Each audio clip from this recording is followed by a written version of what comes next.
बिस्मिल्लाहिर्रहमानिर्रहीम, अस्सलाम वालेकुम।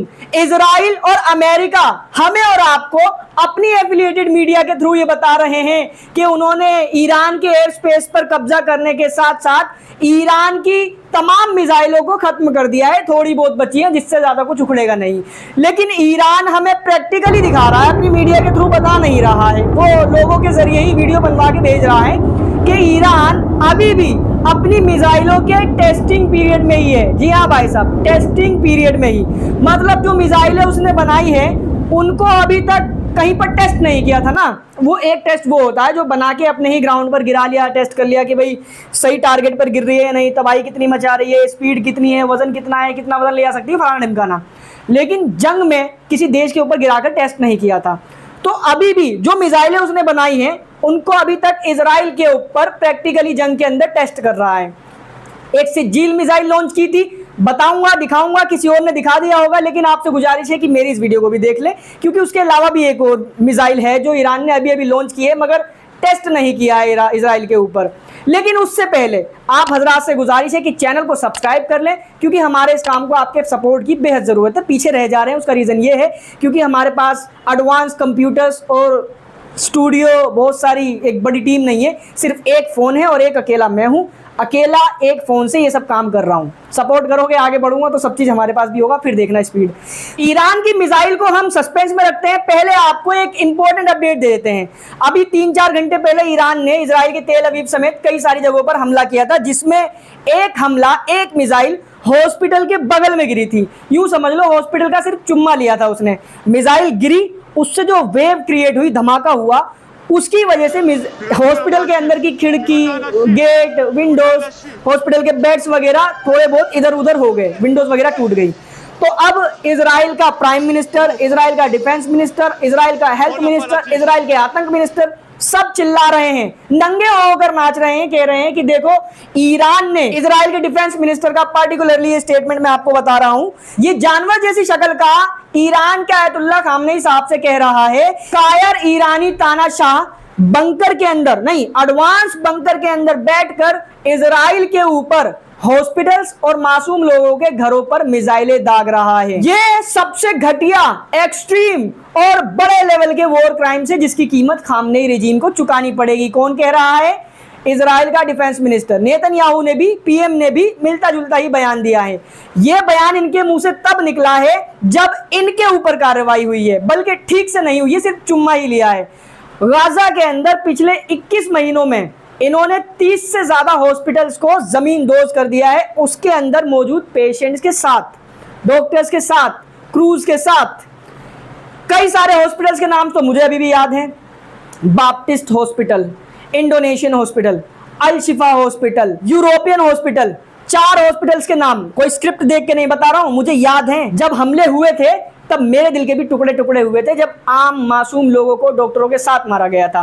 तब वो वॉर क्राइम नहीं था, क्योंकि तब उन हॉस्पिटल्स के नीचे वो बेसिस मौजूद थे, हथियार मौजूद थे, कारखाने मौजूद थे, हमास के आतंकी मौजूद थे। अब ये जो हॉस्पिटल के बगल में चुम्मा लिया है, 2 बार वीडियो तो मैं एक आपको दिखा चुका हूं एक ही हॉस्पिटल की, जिसके नीचे सच में इनका बेस मौजूद है।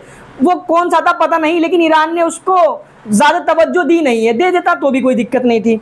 अब ये जो हमला हुआ है, ईरान ने कहा कि हमने ये हमला किया है इजराइल की मिलिट्री के इंटेलिजेंस हेडक्वार्टर। कई सारी बिल्डिंगें वहां मौजूद है, इस पिक्चर में आप देख रहे हो। चलो आप वीडियो ही देख लो, वीडियो तो आपने वैसे देख ली होगी क्योंकि हमसे तेज यूट्यूबर बहुत हैं।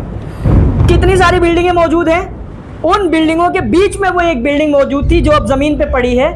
ईरान ने 2000 किलोमीटर दूर से उस बिल्डिंग पे मिसाइल गिराई है। अब आप इससे अंदाजा लगाओ कि वो जानवर का निगलने वाले, जानवर का गटकने वाले, जो अक्सर सड़कों पर चिल्लाते हुए पाए जाते हैं कि मुल्लों ने आज तक किया ही क्या है, क्या वो जानवर का गटकने वाले इस लेवल की खतरनाक मिसाइल बना सकते हैं? 2000 किलोमीटर दूर, जहां कभी ईरान खुद नहीं गया, कोई रिश्ता नहीं है आपस में, जो आना जाना लगा हो ईरान ने तब फोटो वोटो खींच लियो, कुछ नहीं पता किसी को कौन सी चीज कहां मौजूद है। इतनी सारी बिल्डिंगों के बीच में एक बिल्डिंग पर मिसाइल गिरी और उसकी वेव की वजह से अस्पताल को थोड़ा सा नुकसान हुआ, तब ये चिल्लाने लगे।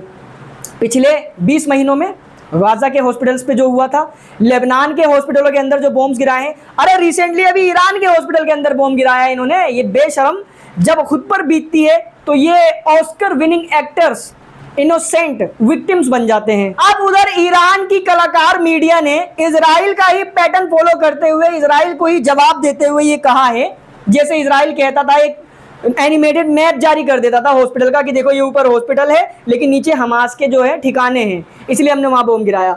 वैसे ही ईरान की मीडिया ने चिढ़ाते हुए, मोक करते हुए इजराइल को इस सोरोका हॉस्पिटल का जहां मिसाइल गिरी है मैप जारी कर दिया एनिमेटेड, और उसके नीचे दिखा दिया कि इजराइल का एक पूरा हथियारों का अड्डा मौजूद है जहां टैंक वगैरह जो आप अपनी स्क्रीन पर देख रहे हो ये मौजूद है।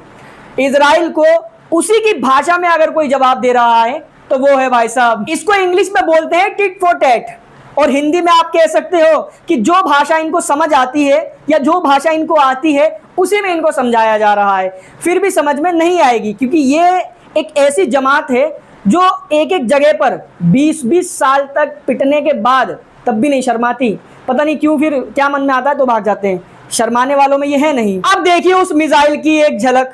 ईरान ने एक और नई मिसाइल का लॉन्चिंग वीडियो जारी किया है। अभी तक खबर नहीं है कि इस मिसाइल को इजराइल के ऊपर लॉन्च किया है या नहीं, लेकिन टेस्टिंग वाली जो डोमेस्टिकली टेस्ट होता है ना, वो टेस्टिंग वीडियो है शायद जो ईरान ने जारी किया है। इसका नाम है खुर्रमशहर 4। बताया ये जा रहा है कि ये ईरान की अब तक की जितने भी मिसाइलें हैं सबसे ज्यादा डिस्ट्रक्टिव मिसाइल है, और मेरे हिसाब से अभी तक इजराइल के ऊपर इसको नहीं दागा गया है।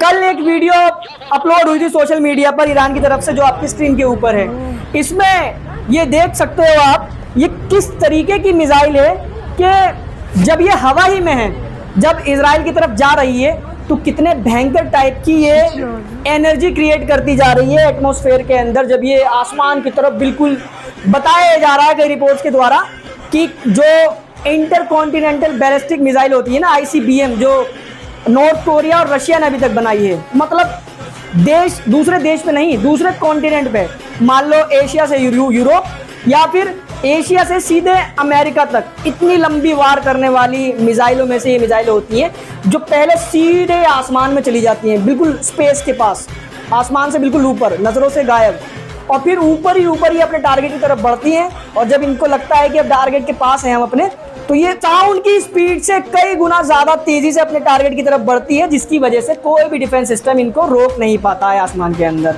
वही ये मिसाइल थी, उसका नाम था सिज्जिल मिसाइल। अब इन मिसाइलों का खौफ दुश्मनों के अंदर कुछ इस कदर बैठ गया है कि जो कमजोर दिल वाले हैं, है तो सारे चोर ही, लेकिन अमेरिका के सपोर्ट पे उड़ते हैं ना। किसी नेता का सपोर्ट अगर किसी आम गली के मवाली को मिल जाता है तो वो भी अपने आप को समझने लगता है कि भाई वो गाना नहीं बनाया था, सरकार तो साडी अपनी है करके, तो सरकार को अपनी समझ लेता है और सोचता है कि जहां चाहूं वहां आतंक मचाऊं। लेकिन वो बहादुर नहीं होता, वो होता कायर ही है। जब कोई उससे बड़ा मिल जाता है तो उसकी कायरता निकल जाती है।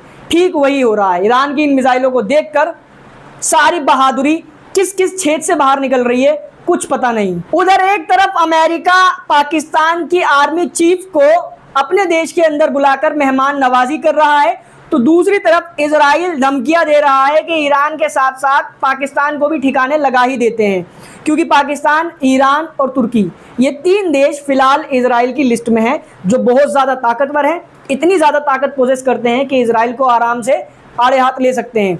और इजराइल अपने से ज़्यादा ताकतवर किसी को देख नहीं सकता रीजन के अंदर।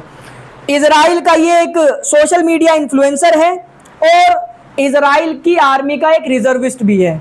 ये अपने सोशल मीडिया से क्लियर ये बात कह रहा है कि अगला नंबर पाकिस्तान का है। अब पाकिस्तान चाहे कितनी भी चाटुकारिता कर ले, पाकिस्तान की जो दलाल सरकार है वो अमेरिका को अपना बाप मान ले, बहनोई मान ले या कुछ भी माने, लेकिन हकीकत यही है कि निशाने पे पाकिस्तान भी है। और वो इसलिए क्योंकि इजराइल और अमेरिका को पता है जब तक ये प्रॉक्सी सरकार जो अभी पाकिस्तान में बैठी है, जब तक ये बैठी रहेगी तभी तक पाकिस्तान के ऊपर इनका कंट्रोल है। अगर गैरतमंद लोग सरकार में आ गए, जो पाकिस्तान में है, बड़ी तादाद में है, तो लेने के देने पड़ सकते हैं। इसीलिए वो दिन आने से पहले ही पाकिस्तान के खतरे को ही खत्म कर दो। नॉर्थ कोरिया के बारे में आपको सुबह वाली वीडियो में अपडेट दे चुका हूं। नॉर्थ कोरिया की तरफ से स्टेटमेंट आ गया है, जैसे ही ट्रंप की तरफ से ये धमकियां बढ़ी हैं, गीदड़ भपकियां बढ़ी हैं।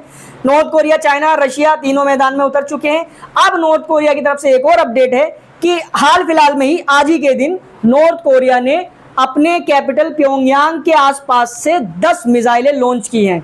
कहाँ लॉन्च की है, कहाँ गिरी, इसकी कोई अभी अपडेट मेरे पास नहीं है, जितनी है उतनी मैंने आपको दी है। और इसी रिपोर्ट में दावा किया गया है कि अमेरिका, साउथ कोरिया और जापान कल के दिन इन तीनों देशों ने मिलकर एयर ड्रिल की थी। शायद नॉर्थ कोरिया को धमकाने की कोशिश थी कि ईरान, रशिया, चाइना के साथ मिलकर कोई कोalition बनाने की कोशिश ना करना, वरना हमारे प्रॉक्सीज तुम्हारे पास भी हैं। जापान और साउथ कोरिया नॉर्थ कोरिया को ठिकाने लगाने के लिए, फिर ताइवान के बहाने चाइना को देखेंगे, फिर यूक्रेन के बहाने रशिया को देखेंगे, इजराइल के हाथों से ईरान को देखेंगे।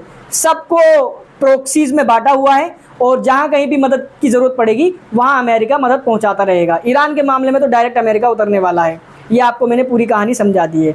लेकिन अगर फुल फ्लैज वॉर हो जाती है, China, Russia, North Korea, Iran, Pakistan, तुर्की वगैरह अगर शर्म दिखा देते हैं, थोड़ी एक तरफ हो जाते हैं, तो एशिया का ये जो ग्रुप है भारी पड़ जाएगा। उधर इजराइल के कई सारे अलग अलग इलाकों में भी तबाही और बर्बादी के मंजर सामने आए हैं, जो आपकी स्क्रीन के ऊपर मैं चाहूँगा इनको भी आप देखते चलें।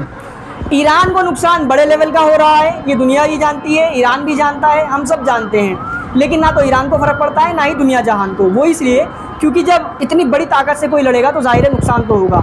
मैटर ये होता है कि उस ताकत के आगे झुके ना, उस ताकत की बातें ना माने और उस ताकत को मुंह तोड़ जवाब दे। लेकिन नुकसान तो फिर भी आपको दिखाने ही होंगे। इजराइल ने ईरान के कुछ मिलिट्री हेलीकॉप्टर्स जो अपनी जगह पर किसी बेस पर खड़े थे उनको टारगेट किया, पूरी तरीके से डिस्ट्रॉय कर दिया। फिर ईरान के कुछ मिसाइल के ठिकानों पर हमला करके इनकी मिसाइलों को भी डिस्ट्रॉय किया है। ये बात हकीकत है कि इजराइल टारगेट कर करके ईरान के तमाम डिफेंसिव यानी हथियारों को ख़त्म करने की कोशिश कर रहा है। ये जो वीडियोस आपकी स्क्रीन पर चल रही हैं, ये इजराइल ने ही अपलोड करके इसको दावा किया है कि हमने इतना बड़ा नुकसान ईरान को दिया है। इस वीडियो में फिलहाल इतना ही था। इस वीडियो को शेयर करें, चैनल पर नए हैं तो सब्सक्राइब जरूर कर लें। And thank you so much for joining.